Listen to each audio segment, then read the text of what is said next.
পশ্চিম এশিয়ার যুদ্ধ পরিস্থিতির আজ বাংলার হেসেলে জেলা জুড়ে এলপিজি নিয়ে বাড়ছে উদ্বেগ। মিলছে না গ্যাস সিলিন্ডার, রান্নার গ্যাসের বুকিং এর সমস্যা, অস্বাভাবিক হারে বুকিং বাড়ায় সার্ভারে বিভ্রাট।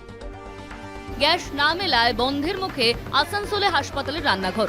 প্রতিদিন যেখানে 700 থেকে 750 জন রোগীর জন্য খাবার রান্না হয়, সেখানে এখন গ্যাসের অভাবে রান্না প্রায় বন্ধ হওয়ার উপক্রম।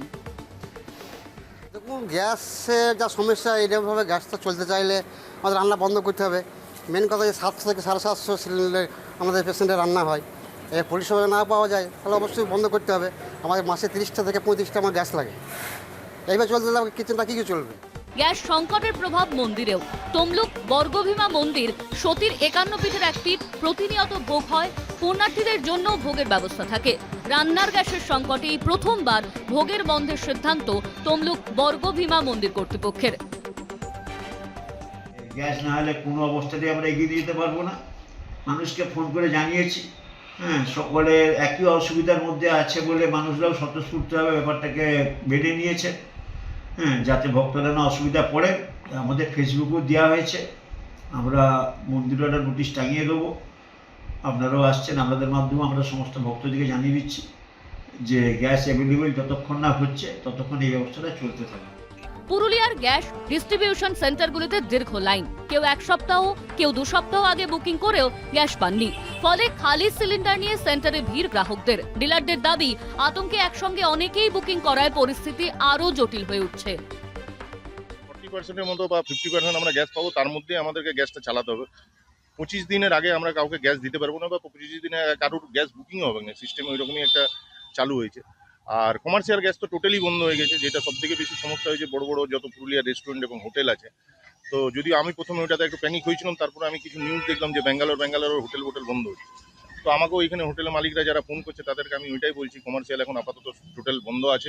কিন্তু এখন বুকিং করতে পারছি না, এবং আমি একজন ওয়ার্কিং ওমেন। তবে আমাকে অফিস ছুটি নিয়ে আজকে আমাকে এখানে বুকিংয়ের জন্য আসতে হলো। যে কি সমস্যা আমাকে জানতে হবে, কারণ কোনো ফোন নাম্বার আমি ট্রাই করছি না, তো ওরা ফোন তুলছেন না, তো কোনো বুকিং চলছে, কিছুই হচ্ছে না। আজ আমাকে অফিস ছুটি নিয়ে এখানে আসতে হলো গ্যাসের জন্য। বসিরহাটে চরম সমস্যায় অটো চালকরা। আগে যেখানে কেজি প্রতি দাম ছিল 72 টাকা, এখন তা বেড়ে দাঁড়িয়েছে 130 টাকায়। গ্যাস না পাওয়ায় বেশিরভাগ অটো রাস্তায় নামেনি বলে দাবি চালকদের। গ্যাস সমস্যা বলতে আমাদের তো গ্যাসের গাড়ি, এখন গ্যাস আগে অ্যাভেলেবেল পাওয়া যেত 70 টাকা করে কেজি, প্রতি কেজি 70 টাকা করে নিত। এখন ইদানিং প্রায় সপ্তাহখানেক গ্যাস তো দেখা যাচ্ছে আমার 5 কেজি দরকার, সেখানে দিচ্ছে 2 কেজি।